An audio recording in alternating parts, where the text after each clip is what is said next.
Get ready mga kaaha! Dahil ngayong umaga, susubukan namin ang inyong galing at talas ng isip sa mga kakaibang street games na to. 1, 2, 3, go! Ay! Sayang! O, think. Familiar ka ba sa nakikita mo? Ha? Tingnan mo mabuti.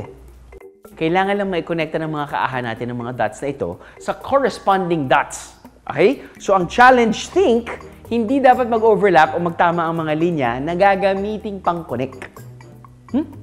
Makakasama natin ngayong umaga ang TikTok celebrity na si Ace Hombre na paandar sa mga kung ano-anong tinatry niya sa SOCMED. Hello mga kaaha! So ang unang game natin ngayon ay ang Connect the Dots!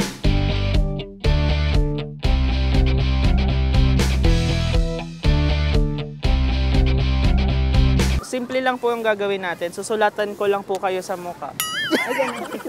Maglalaro lang po tayo ng ating Connect the Dots. Mukhang nangangagat po si Kuya. Alam niyo na po ba kung paano laruin to? Hindi pa explain ko pa po. Ayan. Malinaw. Wala, malinaw. Okay, mali na agad si ate. Dahil dyan, kailangan nyo na pong umuwi.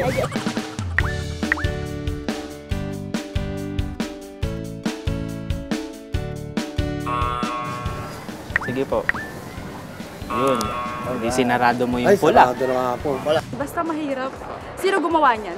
Hindi ko rin kasi kabisado yung pero ginawa ko rin sir yung ibig sabihin yung kakayanan ko. Ano po bang pagkakamali yung nagawa nyo dati? Charis lang. Yes, sus. Napakadali. Ayan o.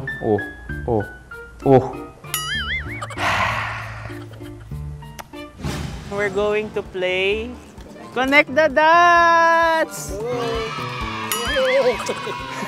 So, you're just, oh my God. You know what? Here's the pen. Game na to. Pwede nyo rin po sulatan yung mukha ko dito. Extension. Yeah, pwede yan. Ayun na, na-solve na nila. Iba talaga.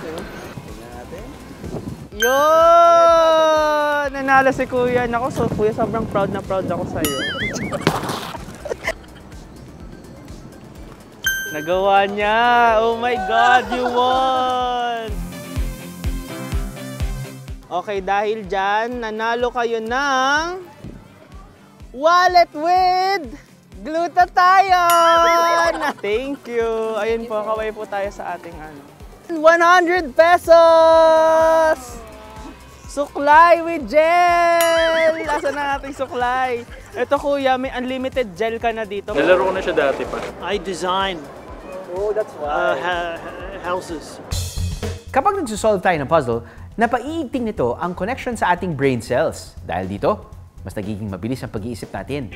Sa pagtingin natin sa iba't ibang magkakaugnay na puzzle pieces, mas nasasanay ang visual spatial reasoning o yung kapasidad natin maisip o ma-imagine ang posisyon ng mga bagay at relasyon nito sa isa't isa.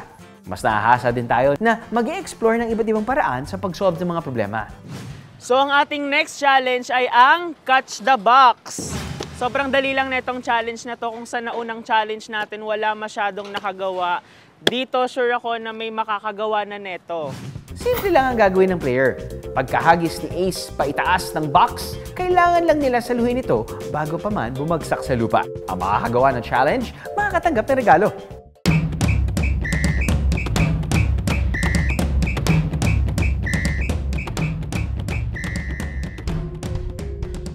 To madali lang to. Ihagis ko lang siya tapos kailangan niyo siyang saluin bago siya malaglag. 1, 2, 3, go! Ay! Sayang! 1, 2, 3, go! Mukhang butas ang kamay ng ating first two players, ah. Hindi ko natansya yung laki ng box. Dumula sa kamay ko. Okay, meron tayong dalawang players ngayon. Ano pong pangalan nila? Lian po. Lian and Nico po. Nico. Magjowa po kayo? Opo. Hala. Okay, pag natalo kayo dito, maghihiwal. Ate, catch the box. Ang kuyang biker, saluin nyo, catch the box. 1, 2, 3. Ay, sayang. Ate, catch the box. Try lang yun eh. Better luck next time, guys. Oh, dahil dyan nanalo ka ng bike! Charis lang. Nice one, kuya. Basta sir, naka-ready na po ako. Kanina pa ako nakatingin. Kuya Drew, ready ka na ba? Oh! Sus! Ano ba naman to? Intermediate ba to? Galing naman! Ba, Kuya Drew yan? Alam niyo ba na ang pagbagsak ng box mula sa ere, apektado ng gravitational force? Ito ang puwersang humihila sa pagitan ng dalawang objects na may mass o ang amount ng matter sa loob ng isang bagay. Nakasaad ito sa Universal Law of Gravitation ni Isaac Newton. Ang gravity naman ang force na humihila sa lahat ng bagay sa Earth. Ang mga paandar na challenges ngayon sa social media, hindi lang naman papremyo ang dala. May mga aral at benefits din ito sa atin. Pero kung masusubukan ang galing natin sa ganitong mga laro, ng on the spot, ang pinakamahalaga pa rin ay mag-enjoy. Catch the ball! Aha!